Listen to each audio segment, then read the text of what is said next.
stable for the last quite some time. Not like it used to be in the 70s when it just exploded. In the 70s, inflation just blew right up. So it's not like that. Not like that now. You're not going to see that. Maybe not. You're not going to see that anytime soon that we know of. But right now, this population for America being 1.77 means that you have to, in order to maintain your population, you have to immigrate into your country to keep it above 2, because if you have it less than 2, your population will start to shrink. We don't want that. Nobody wants that. So I'm going to go over a few more. I'm going to go look at Canada, which is United Canada. That's not how it works for Canada. So there we go. We're at 1.5. So Canada is even at its peak. So in 1960, Canada was actually a little higher, right? In 1960 compared to America, but pretty close, And then at some point in time, around the same time, around the 70s, early 70s. So what was happening in the early 70s, right? Inflation exploded, things became more expensive, people were a little more cautious about buying things, and then it's just a steep decline. So that's why immigration, and that's why you'll see Canada being very progressive with their immigration, because look at this, 1.5. So a female in Canada is having 1.5 babies, which means that the population is shrinking. So they have, and even faster than the natural population, shrinking faster than in the US. So Canada has to be a little more aggressive with their immigration just to keep those future economies protected. So you can see how we're doing that? See how we're talking about economics without politics? You can do that. I'm not saying without politics, but we try to keep the party politics out of it. We're just going to stick with, more social economics here. But this is very important. And but one of the funny things is that you can see the track of birth rates around the world. And you'll see some pretty shocking... oops, I understand it's 2 words.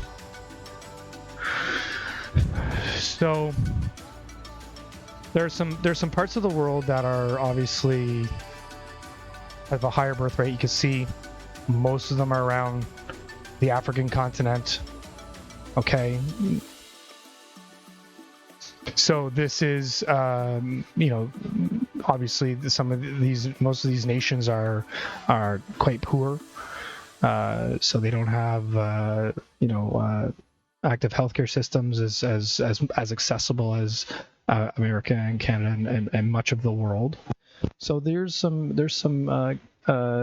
things here that are, for them, that's a tough pill to swallow for them, because there's some issues with the blowing population now, increasing healthcare from other countries, wealthier countries, putting more money into the healthcare for these types of regions will certainly help, and will help with a lot of some of the issues out there. And then I think it's part of us as a global economy to wealthy nations to chip in to help around the world, certain economies around the world that are less fortunate than we have. I mean, a lot of people around here and around our North America and Europe and wealthy nations, they don't really see some of the issues that some of the issues that arise in poorer nations, right? So we don't deal with a lot of those same issues. So the reason we're talking about this is, again, we believe that this is sort of the future of where we're going. And the population that is born today and last few years, that's going to be the economy. So this is something that we, as a company that is looking at the future of economies, this is important to us. Right, we're doing business for the future now, and we're getting ready for a new way to do business, more of a flexible economy, and essentially, individuals and that anybody can be a brand now. Anybody can launch products. There's a lot of people that have different views on what we think is important, and what we look at as part of important pieces of our economy, important companies in our economy. I believe firmly that companies like an Amazon have opened the doors up to brands and producers of all stripes that can now put their products out there. So Amazon has done an amazing job to allow anybody to become a brand, and brands around the world and companies around the world, small little independent producers, can put their products out there and make a living. Etsy is another one too. Etsy allows the small little independent producers to get their products in the hands of people. So if you're watching this and you don't believe me, then try coming out with a brand 25 years ago. How difficult it was. There was no Amazon, there was no e-commerce, there wasn't any of these things. So launching a brand in the 80s and the 90s and obviously before was very difficult. There was you're now dealing with an economy that jumped, and there's a lot of bigger players and a lot of mergers and a lot of big guys in that market space in the 80s and 90s, and the wealth gap sort of fell off, or sort of split. So the wealth gap started to do this. So to launch a brand in that era, very, very difficult, very expensive.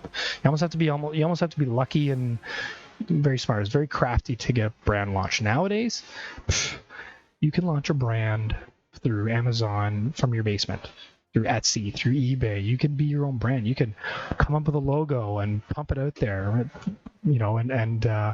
and hold on, somebody's trying to break in my office here.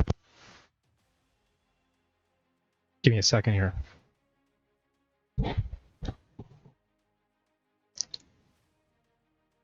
Anyways, so those are some things that we are looking at, and we want to make sure that everybody knows that companies like Amazon, eBay, Etsy, and there's so many more. The fact that online marketing and online advertising has become open to everybody. I mean, never before have you been able to market and advertise for $10 a day. Like, at what point in history could you advertise your business for $10 a day? Like, you could set budgets of $5 a day, $10 a day, $25 a day. So you can really customize your budget. So growing a brand in today's market space is way easier. And if you're watching this stream and you're watching this on a recorded video, understand that there's nothing to be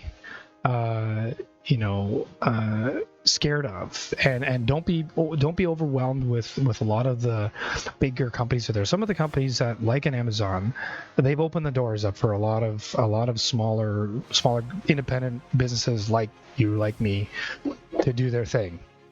So hold on a second here. I'm going to take a short break. Somebody's trying to break into the office here. Maybe, it's because it's during the day. Usually we do these streams Saturday night. It's quiet, but now we're here during the day. The office is moving and shaking. So we're going to take a quick little break here, and I'm going to just give me 1 second, and I'll be right back. Okay? Thank you.